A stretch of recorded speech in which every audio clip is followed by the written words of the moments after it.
All right, for phase 5, we're going to completely break a lot of these boundaries we've had about the shape of our room. And what we're going to do is I'm actually going to show you how to make a room with a vaulted ceiling, and how to draw stairs in this room that go out of the room, kind of like a garage, if you will, and tile flooring, and maybe some shelves on the wall. So I'm going to work vertically for this because it gives me more room. And these concepts are going to get more and more and more advanced as we go. So I drew my corner to corner. I'm going to measure out. I'm not going to make it 2 inches anymore because that's taking up too much of my room. So let's say I make it 1.5 inches. 1.5 inches. You can pick a smaller increment, it's fine. 1.5 inches. 1.5 inches. Close that. Just makes my back wall a little bit smaller so that I have more room for furniture and things. Erase my X. Leave that vanishing point there till later. Now, what I said I was going to do is make a vaulted ceiling. So this wall is going to extend up into a point. So using this vanishing point as a guide, I'm going to draw a line, kind of lightly for now. I drew a line straight up from the vanishing point. Using this corner, I'm going to pick how high my ceiling is going to go. There's my vaulted line. So now I can erase actually this original line. There's my new back wall, and I can darken up this vaulted line. So left wall, right wall, floor, whole back wall with a pointed roof. And this is kind of my ceiling on the left and the ceiling on the right.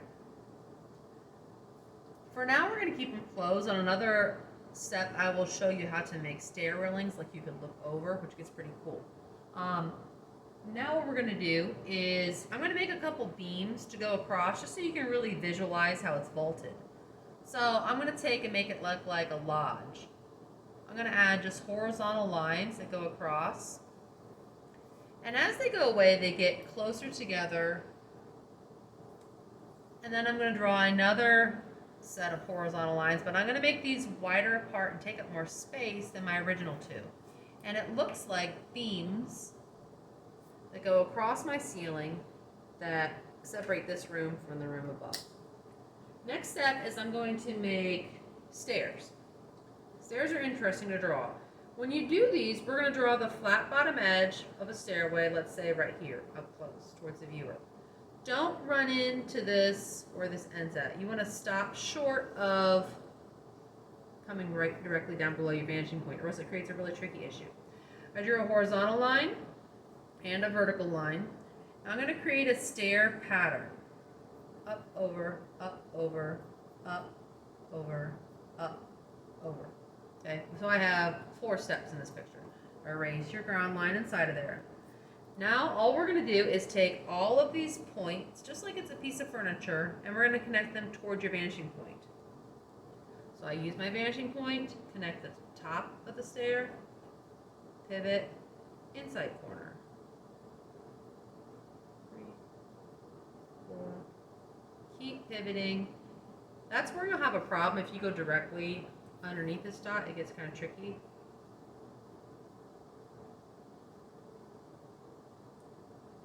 Alright, so I've connected all of these corners towards my vanishing point. Whatever the direction it is up here is what you use to close it. It goes horizontal, vertical, horizontal, vertical, horizontal, vertical, horizontal, vertical. And I'm left with a 3D staircase. Now these stairs look like they're going up into a wall. So let's draw a doorway on the top of the stairs. So I draw 2 vertical lines. Use your vanishing point as a guide to draw the top of the doorway. If you want to make it look more realistic, you can add something like wooden trim around there. So this could be like a basement door access into a house. Next, I want to try and put a couple of shelves on this wall. I know this room doesn't make any sense. It's a vaulted ceiling with stairs. That's kind of a basement. But we're just going to keep rolling with doing some different things so you can work with your own ideas. I'm going to draw the side of a shelf sticking out of the wall. Let's say I draw like one here, a very thin rectangle. Let's say I'm gonna make 2 floating shelves.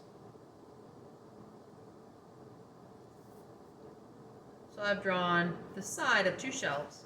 I'm gonna connect these corners towards my vanishing point.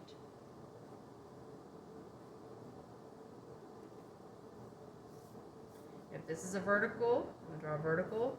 This is a horizontal, I'm going to draw a horizontal. I'm going to connect these ones toward my vanishing point.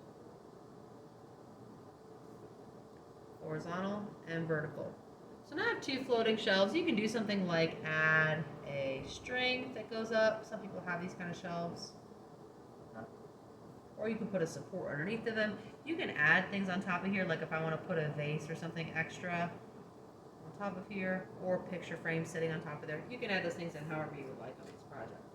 The last thing I want to do is I'm going to try and put a tile floor on here.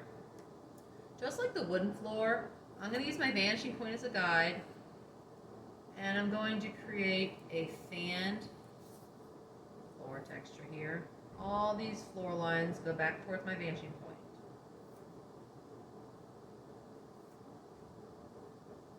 Okay, so I have floor lines that go back. Now I'm going to create a tile pattern. I'm going to keep it pretty square patterns, maybe a little bit rectangular.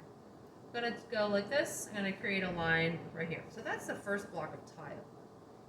As my room is getting smaller, so should my tiles. So I want to start every horizontal line I put in here, I want to let it slowly get closer and closer together. So that one's a little bit smaller. I'm going to make it a little bit smaller. Keep on creeping your way back towards that back wall.